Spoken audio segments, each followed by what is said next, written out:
share. Now, I'm going to make this a little bit bigger for everyone. Oops. There we go. And you can all see that okay? Yep. Okay, yep. Super. So certainly my backstory is that I've been in hospitality pretty much all my life. In the last 20 years, I've spent running restaurants. And so one of the biggest things that we run into is communication. And now, however, Luana and Ian, have you been exposed to, through your leadership development and some of your other training, have you been exposed to things like communication models previously? Yep. Yep. Yep. Yep. And so this one, when I was creating this infographic, I was thinking of something if I was in a leadership development type of scenario, whether I was training new managers or whether I was facilitating some corporate learning for an organization. This is something that I thought might be a bit of a tool that I can use. So my intention is just going to walk you through this infographic here today.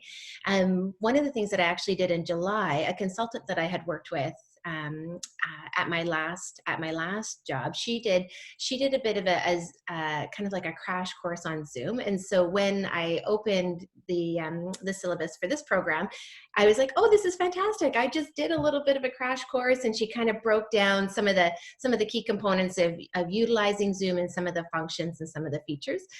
So that was, I kind of went back to my notes before we had to do this presentation today. So that was, like you're talking about, Luana, right? Like these kind of like, you pick up certain classes along the way and you're like, wow, that was really beneficial. I'm so glad I did that, right? Kind of check that. Yeah, sure.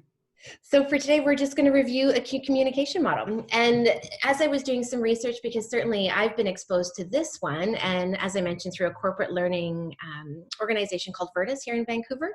And I thought, well, this is the only one I know. Maybe I should just check and see if there's anything else out there that I like better. And communication models, as you can imagine, go back, as far as even beyond like Marcus Aurelius and Socrates and things like this. But what I found as I was doing my research is that this one actually still spoke to me. It was simple enough and easy to communicate. So we'll begin. So one of the things with communication is that when I was working with my team is that I was always hoping to have better conversations with them, and also I encourage them to create better conversations. And I did always find that it was quite interesting, the difference between an experienced manager and one that was junior. And I think that's what we're always trying to do when we're training people is share our experience and show where the pitfalls can happen, and also show them, how things can give them tools in which they can use to improve their practice, whatever it might be. So in this case, the communication model has 5 essential steps. And the first one is knowing your intention and your context. And so often, I'll have gone into a conversation and thinking, oh, it's just a simple outcome. This is just what I need to get out of this conversation. And maybe I haven't totally thought it all the way through. So really knowing my intention of the conversation. And even the other part is knowing that my feelings that I might be having around this conversation. As we move beyond step 1, knowing our intention, when we start the conversation, the perception component becomes really, really important. And those are some of those nonverbal clues. Hi, how are you doing today? Getting a feel for the energy off that other person. And I think, Luana, you were talking about that you were actually able to not only connect with people virtually, but that you were getting even a little bit more from the room, even from a virtual standpoint. So that's really quite something, right? You also commented too that you had a hard time with gaining your sixth sense of what was going on in the classroom. And so, certainly from a virtual standpoint, but definitely when you're sitting in front of someone, you do have that benefit of gaining a little bit more with those verbal clues. So we talk about perceptions as being observations and sensory data. And you know what I'm realizing right now, team, is that this should say nonverbal clues that we take in. Did anybody else pick up on that? That should be nonverbal clues. Oh, yes. I wasn't reading it. I was listening. You were listening. You said it right. Oh, good. Excellent. There we go. I have to edit that one. And so we've got our intention. We've taken in our nonverbal clues, our perceptions, and where I think um, communication can really go wrong is where this filter is not quite a step. It's a thing that happens in between step 2 and step 3. And the filter is our personal screen. And the personal screen, the filter itself, it's big. Like, it carries big bucket. It carries cultural differences. It carries socioeconomic statuses. It takes on religious and political backgrounds and your own personal upbringing. Like, those are the really big things that are the basis of our filter. But also, what's impacting our filter is what happened right before we started having this conversation. Did I fight with my spouse in the car before I walked into this meeting? Did I have a really rough sleep because my children were up all night? Or am I worried about finances? Or am I really thinking about the vacation that's happening 3 days from now? Like, our filter has such a huge impact on the way in which we interpret, which is our next step here. And so we don't always know what's going on for the other person unless we ask, right? So as we're thinking about step 3 in our interpretations, our clear communication certainly asks us to check in with ourselves, and certainly with the other person, and check our own assumptions and check our judgments. And we'll have to clarify and ask as we go along. And so that steps us into number 4 here, which is our listening skills. Have either of you been exposed to active listening, or certainly active listening is one of them? Have you heard that term before? I've heard the term. Yeah, and so active listening, like some of the things like my kind of asterisks on using things like active listening is that it is really, really critical that you use your own language when you're performing an active listening or a reflective listening activity. And so I've heard things say like definitely my husband's done it to me before, where he said, well, what I heard you say was, and I'll say, hold on, don't you use your active listening skills on me, because it just kind of sounds too canned, right?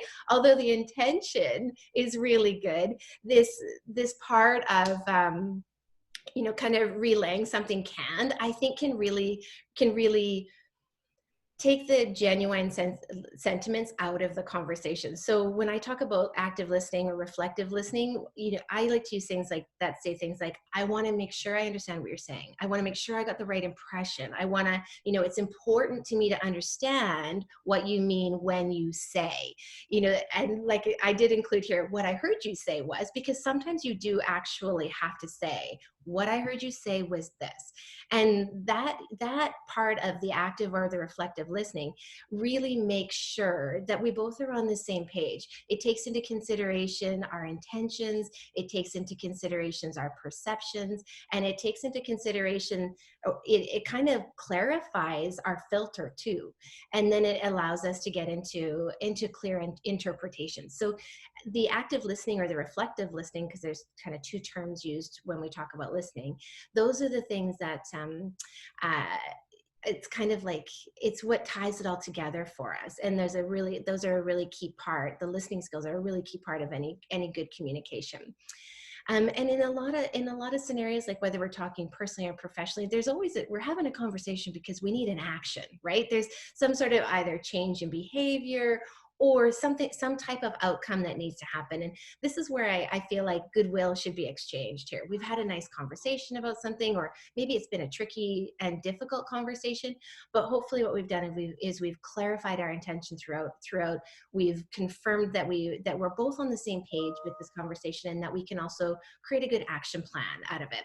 So as I said, the goodwill component is a big part for me in a good communication model. And beyond step 5 and is in some scenarios there is a step 6, and that's the follow-up scenario. And sometimes a conversation doesn't require any follow-up, but sometimes it really sincerely does. And when we're talking about a follow-up, we might be asking, did we do what we set out to do? We had this conversation, we had these actions or these outcomes, and were we able to accomplish these things? And sometimes life happens and other information comes to light that changes the potential outcome. And so that maybe that's where the follow-up comes back. It's like, oh, I might come to you, Luana, and say, Luana, I know I agreed to do this, but as I was going through it, this is this is what happened for me, or this is this piece of information that came up. And so in the action component, if we've really shared some goodwill and if we've opened the door for further communication on the topic or the conversation, that's where I think that there's that openness and that sharing that comes out of that.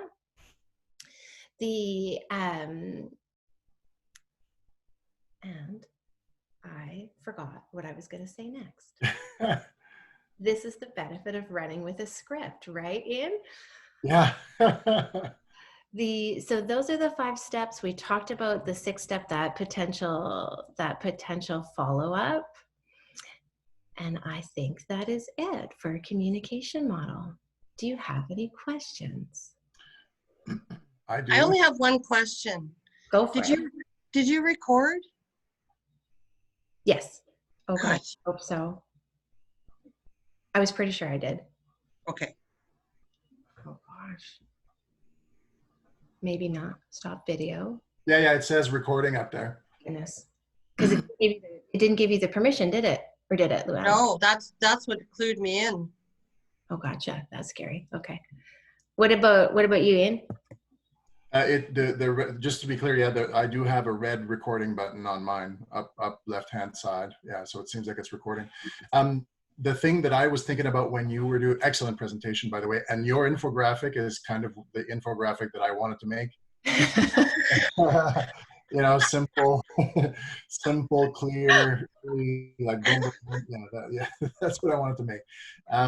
The thing that I was thinking about when you were speaking was the situation I was thinking about immediately. The way you were describing it was a situation where a student was asked to work in a group, mm-hmm. and the group was having some kind of issue.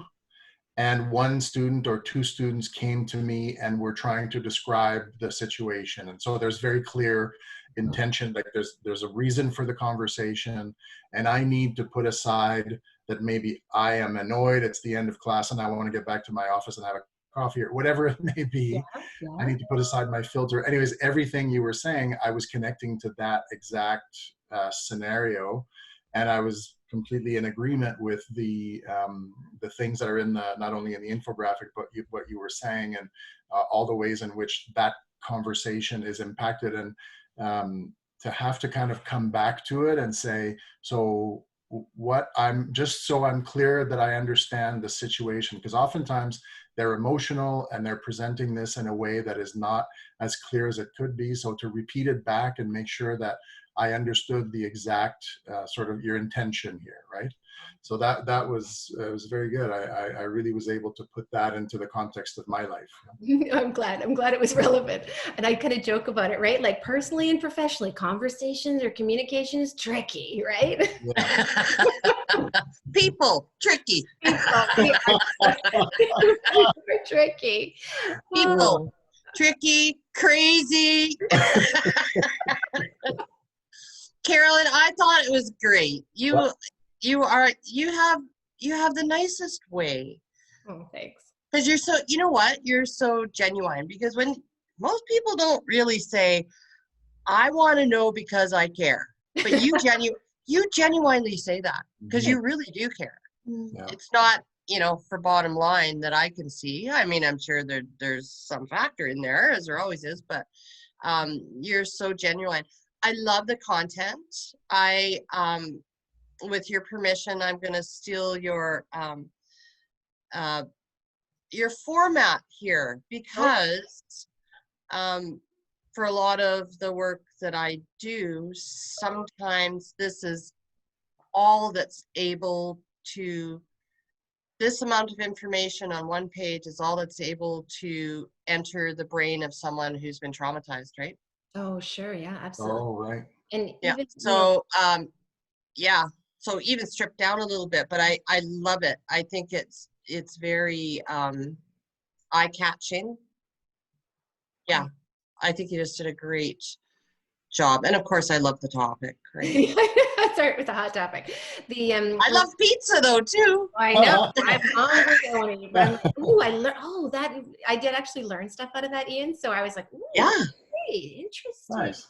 Great. Now I'm going to be a pizza connoisseur. I know you don't call it that. Yeah, you know, I went to this big pizza conference a couple of years ago in Las Vegas. It was very fun. Oh, And there was a keynote speaker there on pizza, believe it or not. And he was saying, you know, everybody tries to do like, oh, it's more authentic and it's more traditional and it's more, you know, according to the rules and all that. Just make your pizza. Enjoy. If it's good, it's good. It doesn't have to be the most authentic, the most real, the most according to tradition. Make good pizza and eat pizza and just enjoy it. You know, it was really such a nice message that he sent there. Yeah, no, that's fantastic. The and just to close before Luana takes over here, the when I was building this infographic, the one that I had been exposed to, it was definitely not as colorful. Like it didn't, maybe they didn't, you know, it wasn't quite the same. And so when I'm thinking of young adults and even adults, but I thought, oh, you know, maybe this is something that would go into maybe I'd put that into like a training manual, or Yeah. maybe even as like almost like a tearaway, you know, something that you could, some sort of like reference card or something like that. So I did want it to be, I'm not generally very good at being concise. So tried to make it as concise and bullet pointed or to the point as possible. But anyways. Mhm. Yeah, No, you did a great job.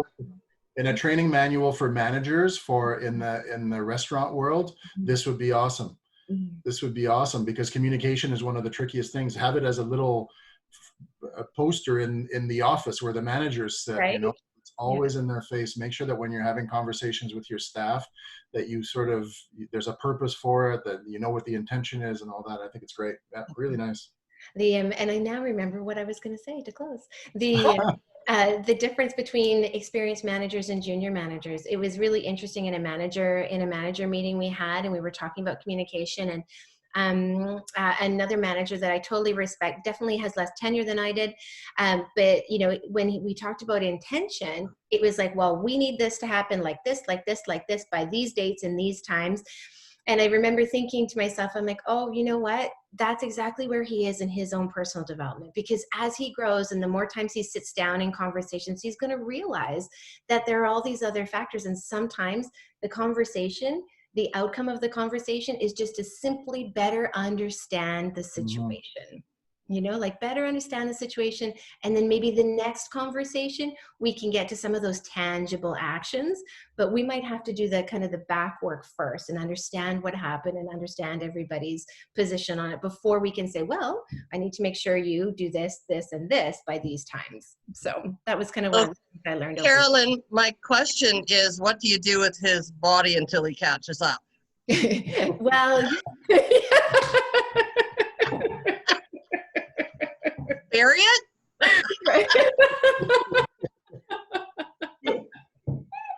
I'm getting too old for that stuff. Let me tell you this.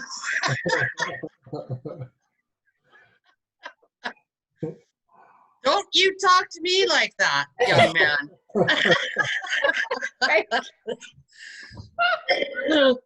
Oh, too funny. Okay, well, I'm going to stop this recording. Thank you. I think I'm going to stop this recording. Thank you both very much. And Luana, I guess you'll have to send us out an invite, hey?